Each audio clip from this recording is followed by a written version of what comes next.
Hello there, Libras. Welcome to your weekly tarot reading. I have a message that came out when I was shuffling the cards. So, I'm going to talk about that a little bit and then we'll go into your reading. First of all, for those who are celebrating Halloween in the United States, I just want to wish you all a very, very wondrous time and, stay safe, of course. Keep your little ones safe. I feel like there is huge maternal paternal vibe in this spread, and that's why I mentioned that. And the message that came out while I was shuffling is I feel like this state of emotional balance is really happening in your life, okay? Balancing work life and personal life.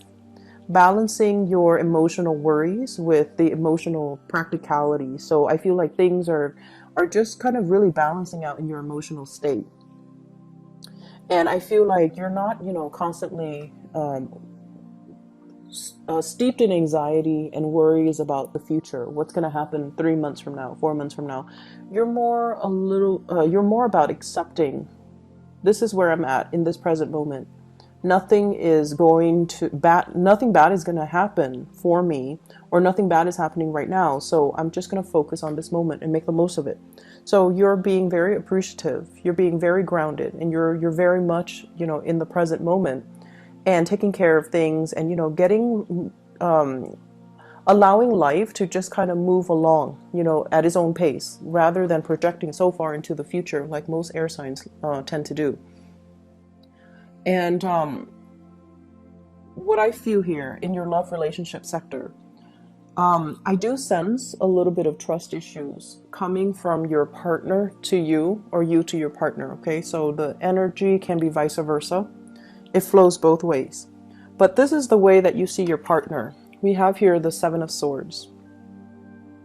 The Seven of Swords can indicate some type of, it's like doing things behind the scenes, doing something a little bit sneaky, a little bit stealthy, not wanting people to know about it, not wanting to, people to, expose you or find out about it.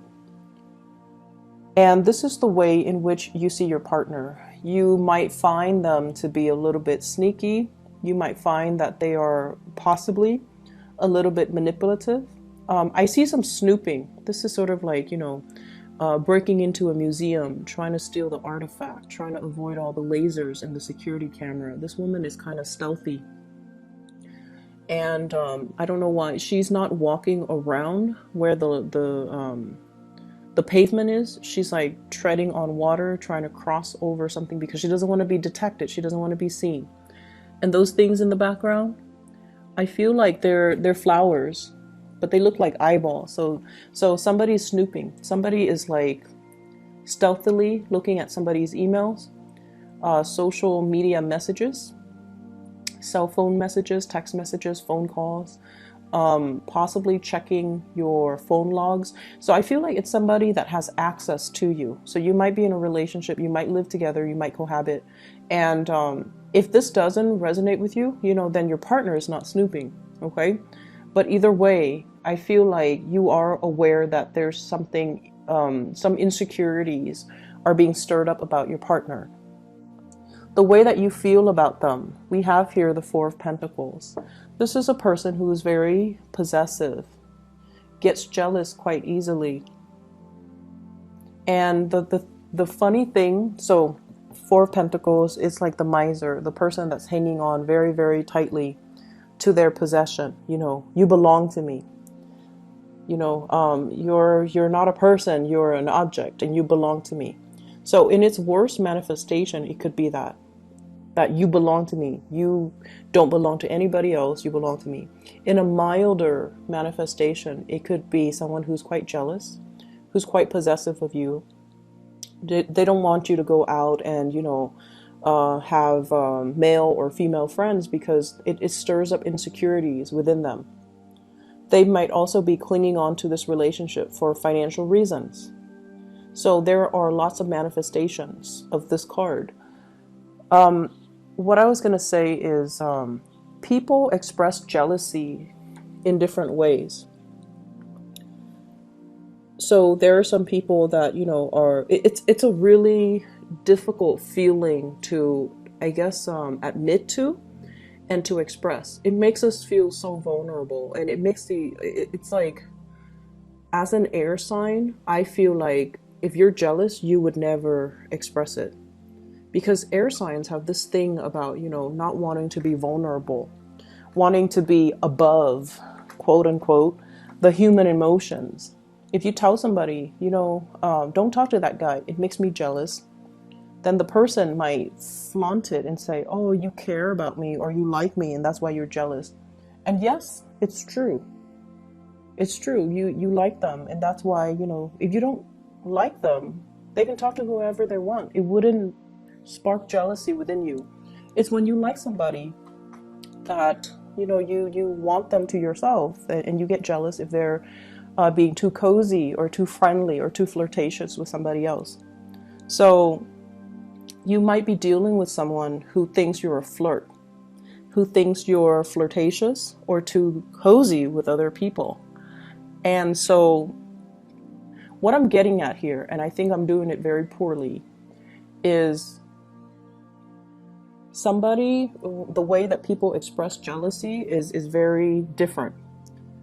There are the manipulative kinds that, try to wear down your self-esteem. They say things to undermine you, to undermine your beauty, your achievements, your sense of self-worth, because they don't want you to leave them. And they will say and do these things that can be very, very detrimental to your self-esteem.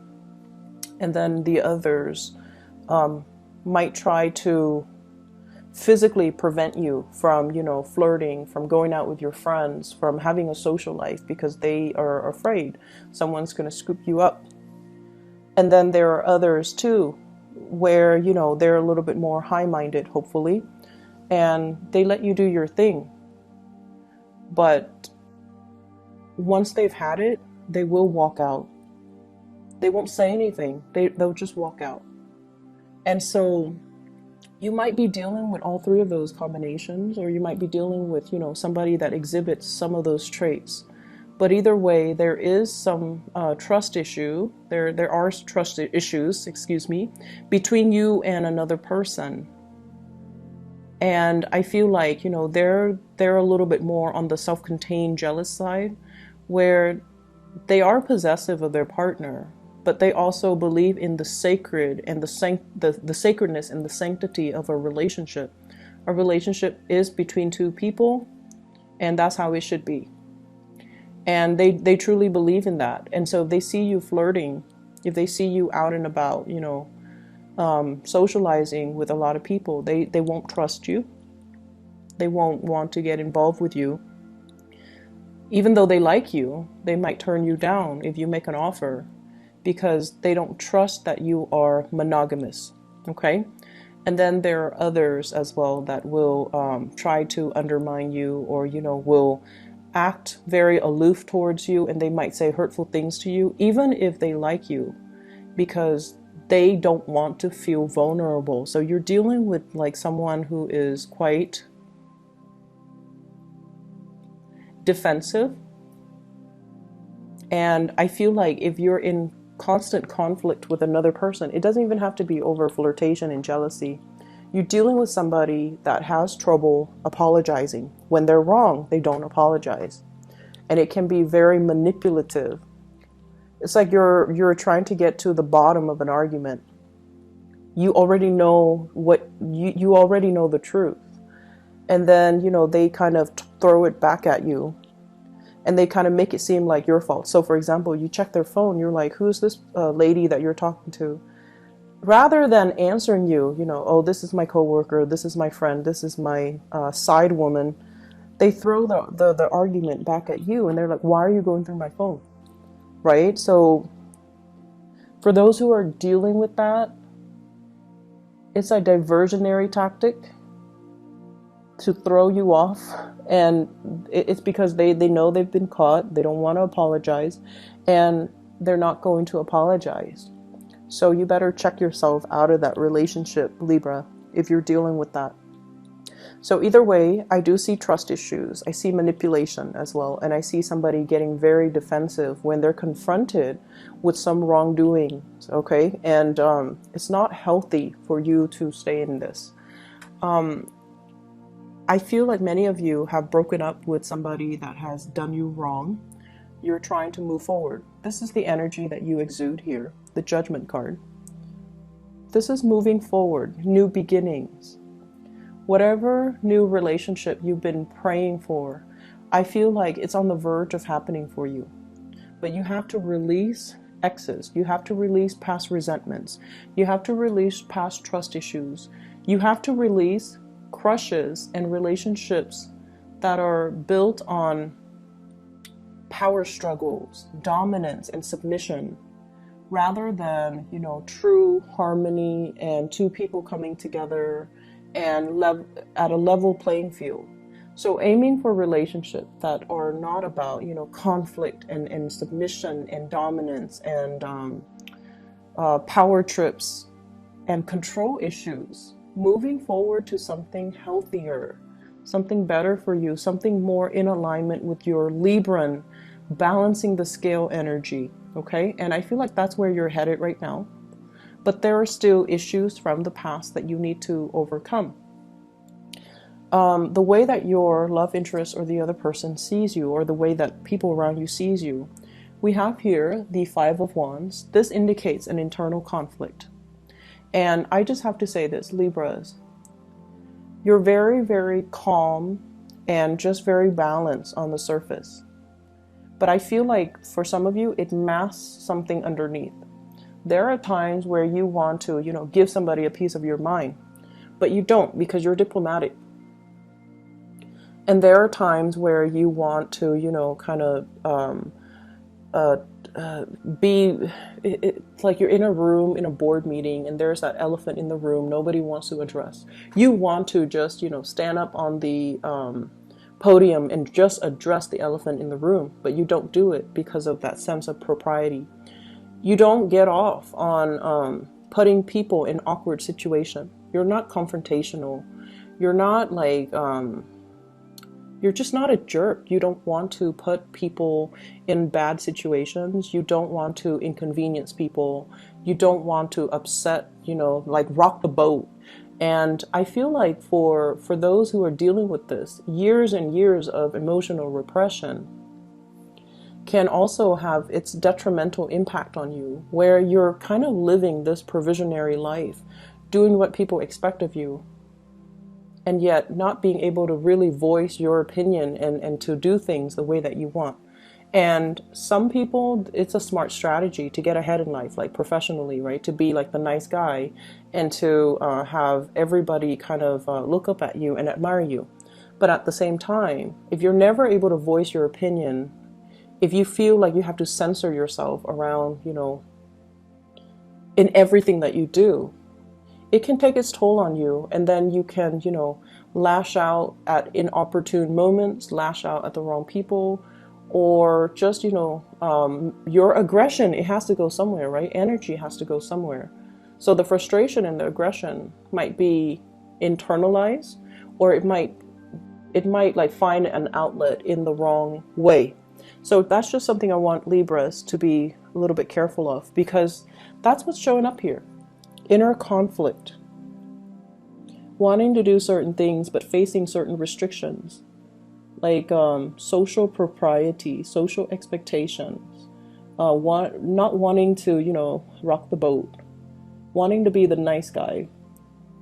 And so we are just deliberately inoffensive.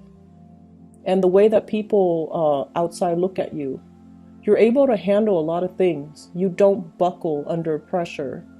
People can get a rise out of you, but you're kind of like the calm lake. Okay, you don't give out under pressure. You internalize everything, and I feel like it might not be completely healthy. It's very admirable, I feel, but it's not completely healthy. So find healthy ways to be assertive. We don't have to be a jerk to be assertive, but we have to stand up for ourselves. We have to learn to be assertive, and we have to learn to draw boundaries with other people, okay? I feel like you're on the path to drawing boundaries. You're on the path where you are overcoming this internal conflict within yourself. You might also be dealing with somebody who really pushes your buttons, who is defensive, who is avoidant. Like they won't admit when they're wrong. And you have the same fights over and over and over and over again. But this card can also indicate a lot of passion that we have towards another person. And you're trying to get a new beginning with this new person. You might be dealing with a fire sign here. Sagittarius, Aries, or Leo. I also have earth sign, Taurus, Virgo, Capricorn. I also have air signs, Aquarius, Gemini, and Libra. So I feel like there is a situation that you've been praying for, but you're kind of like one day praying for it, the next day backing off. So you're being very wishy-washy about your intentions. You want to build something solid with another person, but you have to let go of ghosts from the past relationships. You like a person, they're also maybe not able to open up to you because they're not really sure what your intentions are. So I see a lot of inner conflict within you. You're praying for a new start. And we have the new start here, the Ace of Pentacles. This is a beautiful card that indicates a relationship can be built on this. It's very slow. You're hoping to speed up the timeline. You're hoping for something to break through, to culminate that, you know, the little leaf poking out of the ground. Wanting a new start, wanting something to just start already. And the other person might be very, very hesitant to making this new start, okay? Earth signs in general, if you're dealing with one, they're very slow, and they also need assurance. If they see you as someone who's flirtatious, they're not going to go for it. And if you're dealing with someone who's, you know, manipulative or whatnot, you don't get yourself in that situation, okay? In other areas of your life, I feel, well, actually, let me just finish this off.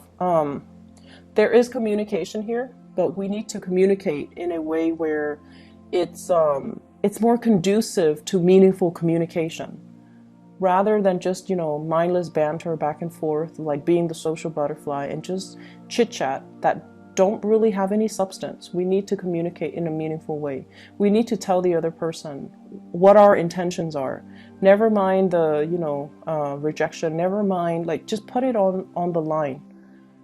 I feel like they're waiting. They like you, but I feel like they're waiting for some type of a gesture from you, something concrete. Okay, so hence the Ace of Pentacles. This is like concrete actions in the real world that we can see, rather than just, you know, praying and hoping. We need to get our hands dirty, and we need to just make this move. Okay, so if you like somebody, that's what needs to happen.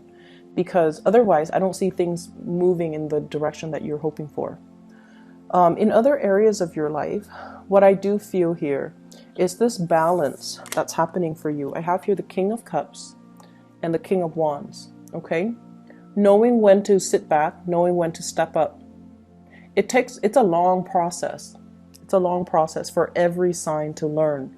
Knowing when to not jump the gun, knowing when to hold back, knowing when to go for it, knowing when to kind of relax and trust that the universe will take over. So this is the balance of the drive, the ambition, and the emotions. So balancing the passion, balancing the emotions. And I feel like you've got it. You've got a good balance here. I feel for many of you, there are lots of communication coming from other people to you. And I keep seeing an ex, okay, somebody from your past. Possibly a water sign, Pisces, Cancer, Scorpio. There's communication, and I feel like you're very, very busy. Somebody from the past. Doesn't even have to be a relationship partner. Somebody that you've known, went to school with, worked with, known casually, whatever the situation might be. They're trying to give you some type of communication. They're trying to solicit you for some type of travel. Traveling to see you, traveling together, traveling overseas. I see air travel. And I say that because of this Eight of Wands here. And I feel like they're trying to make a connection. What I'm also feeling as well is for many of you, there is this really, if you have children in particular, you've been doing a really good job raising them. You're making sure that they're fed. You're making sure that they're enrolled in extracurricular activities. You're making sure that you take them to soccer practice, that you not only drive them home, but drive some of their friends home sometimes. You're doing, like, you're going above and beyond to make sure your little ones are going to succeed in the world. And there's a lot of personal joy and satisfaction. It's almost like coming to the realization of, wow, I did not know I could love this deeply. I did not know that parenthood could bring me this much joy. King of Wands, which is a paternal figure, and then we have the Ten of Cups, which is family, completion, happiness, and it's just, you know, emotional exuberance, especially for those who are married or who have children. You're protective of them, you're raising them well, you're teaching them things. They're achieving a lot in life because of your care and attention. So I feel overall, when it comes to children, this is going to be a really, really beautiful week. A lot of people do take their children trick-or-treating. So I feel like that is also an energy here where the fun and the excitement, everything is sparked off in a really nice way, okay? I'm going to leave it at that, Libras. Be wary of people who are controlling and especially manipulative, okay? That's my only warning. I think everything else, you've got it, okay? Take care of yourself and have a wonderful Halloween for those who are celebrating. I'll talk to you guys soon. Bye-bye.